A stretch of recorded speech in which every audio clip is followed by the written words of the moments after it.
ಕುಡ್ಲ ಮಂಗಳ ಗಂಗೋತ್ರಿ ವಿಶ್ವವಿದ್ಯಾಲಯದ ಬ್ರಹ್ಮಶ್ರೀ ನಾರಾಯಣಗುರು ಅಧ್ಯಯನ ಪೀಠದ ಸಲಹಾ ಸಮಿತಿ ಸದಸ್ಯರಾದ ಬ್ರಹ್ಮಶ್ರೀ ಬಿಲ್ಲವ ವೇದಿಕೆದ ಕಾರ್ಯಾಧ್ಯಕ್ಷರು ಪುಗಾರ್ಥದ ಉದ್ಯಮಿ ರಿಷಿ ಇಂಟೀರಿಯರ್ಸ್ದ ಶ್ರೀ ಸತೀಶ್ ಕರ್ಕೇರ ಶಿಲ್ಪಿ ಸಾಮಾಜಿಕ ಕಾರ್ಯಕರ್ತೆ ಚೋಟಾಮಂಗಳೂರು ಲಯನ್ಸ್ ಕ್ಲಬ್ದ ನಿರ್ಗಮನ ಅಧ್ಯಕ್ಷೆ ಲಯನ್ ನಮಿತಾ ಶ್ಯಾಮ್ ಬೊಕ್ಕ ಯುವ ನ್ಯಾಯವಾದಿ ಶ್ರೀ ಮೋಹನ್ ರಾಜ್ ಕೆಆರ್ ನೇಮಕಾತಿರು.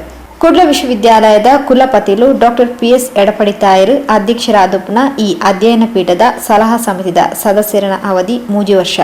ಈ ಸಲಹಾ ಸಮಿತಿಡು ಕುಡ್ಲ ವಿಶ್ವವಿದ್ಯಾಲಯದ ಕುಲ ಸಚಿವರು ಹಣಕಾಸು ಅಧಿಕಾರಿ ಬ್ರಹ್ಮಶ್ರೀ ನಾರಾಯಣಗುರು ಅಧ್ಯಯನ ಪೀಠದ ನಿರ್ದೇಶಕರು ಆಕ್ಲನ ಅವಧಿಡು ಶಾಶ್ವತ ಸದಸ್ಯರಾದುಪ್ಪರು. ಕುಡ್ಲ ವಿಶ್ವವಿದ್ಯಾಲಯದ ಸಿಂಡಿಕೇಟ್ ಸದಸ್ಯರು ಶ್ರೀ ಮೋಹನ್ ಪಡಿವಾಳ್, ಶೈಕ್ಷಣಿಕ ಮಂಡಳಿ ಸದಸ್ಯರು ಶ್ರೀ ಎಂಪಿ ನೊರೋನಾ, ಶ್ರೀ ಬಾಬು ಶಿವ ಪೂಜಾರಿ, ಶ್ರೀ ಪಿವಿ ಮೋಹನ್, ಶ್ರೀ ಮೋಹನ್ ಚಂದ್ರ ನಂಬ್ಯಾರ್, ಶ್ರೀ ವಿಜಯಕುಮಾರ್ ಸೊರಗೆ ಸದಸ್ಯರಾದ ನೇಮಕಾತಿರು.